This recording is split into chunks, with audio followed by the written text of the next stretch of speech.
गत वर्ष ओडिशावासी एक ऐतिहासिक और निर्णायक राय द्वारा आम सरकारंकर उपरे आस्था प्रकट करिसेंती। आम सरकार राज्यर ऐतिह्य और लोकाचार प्रति सयत्न सम्मान प्रदान सह जनसाधारण सुरक्षित भविष्य निमंते दृढ़ प्रतिबद्ध। द्रुत परिवर्तन, द्रुत अग्रगति एवं सर्वोच्च स्तर स्वच्छता पाई ओडिशावासी बहु संख्यार मतदान करथिले। सेमाने एपरी सरकार चाहूले जहाँको उपरे सेमाने संपूर्ण विश्वास करिपारिबे। आम सरकार सेमानंकर आशा पूरण करिबारे अहरह उद्यमरत। यशस्वी प्रधानमंत्री श्री नरेंद्र मोदी जी नेतृत्व में आमर जातीय अर्थनीति क्रमागत भू राजनैतिक अस्थिरता एवं निम्न विश्व अर्थनैतिक अभिवृद्धि समय रे समस्त प्रमुख विश्व अर्थनीति मध्य द्रुत अभिवृद्धि हासिल कर 2024-25 आर्थिक वर्षर आकलन अनुजाई वास्तव हिसाब से जातीय अभिवृद्धि हार 6.4% थिबा बेले आम राज्य अर्थनीति 7.2% अभिवृद्धि हासिल करिवो। मध्यम अवधि रे राज्य अर्थनीति 8% रु अधिक हार वृद्धि पाइब बोली आकलन करा जायछि। आम सरकार आमर दूरदर्शी प्रधानमंत्री श्री नरेंद्र मोदी मूल मंत्र सबका साथ सबका विकास अनुजाई समस्त क्षेत्र में अभिवृद्धि, अधिक नियुक्ति सुजोग सृष्टि तथा संतुलित आंचलिक विकास हासिल पर पदक्षेप नेउछंती। निकटरे आमे प्रवासी भारतीय दिवसर सफल आयोजन करी आम संस्कृति, खाद्यशैली और ऐतिह्य को विश्व स्तर में प्रदर्शित करिछु। Utkal Odisha make in Odisha conclave रे ओडिशा को केवल सुजोगर भूमि नुहे बरं पुंजीनिवेशर चरम गंतव्य स्थल भाव में दर्शा जाइछि। उत्कर्ष ओडिशा कार्यक्रम रे 20 रु अधिक क्षेत्र में 593टी प्रकल्प मिल पारिछि, जोंथिरे मोट 16,73,000 कोटी टंकार पुंजीनिवेश लक्ष्य रही, जहाद्वारा आम युववर्गों 12,88,000 नियुक्ति सृष्टि होवार संभावना रही। यही प्रकल्प गुड़िक राज्यर 30टी जिले में कार्यकारी हेब, जहाँ समस्त जिलार समतुल प्रगति पाई राज्य सरकार प्रतिबद्धता को दर्शाउछि।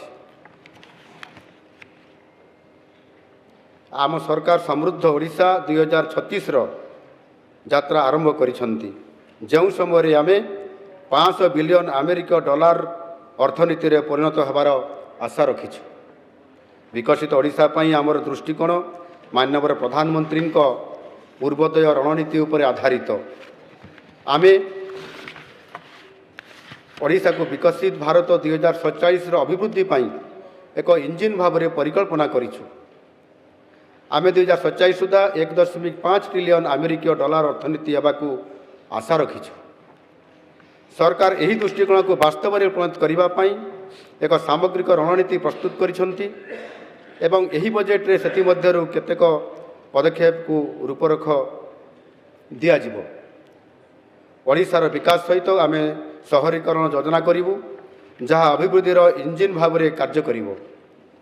कृषि आय वृद्धि पाई सर्वाधिक चाष जमी को जलसेचन जोगाई देवा उपरे गुरुत्व दियाजिवो।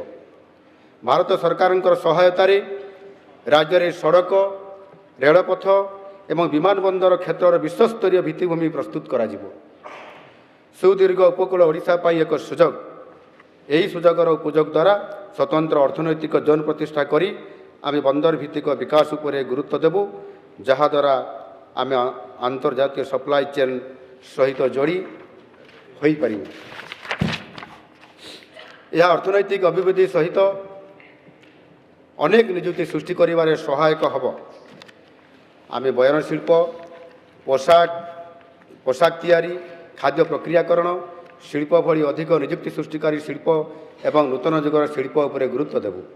राज्य में एक दक्ष एवं उच्चीकृत श्रमशक्ति रही एवं आमे स्किल्ड इन ओडिशा को एक विश्वस्तरीय brand skilling for the world भाव में प्रतिष्ठित करूँ।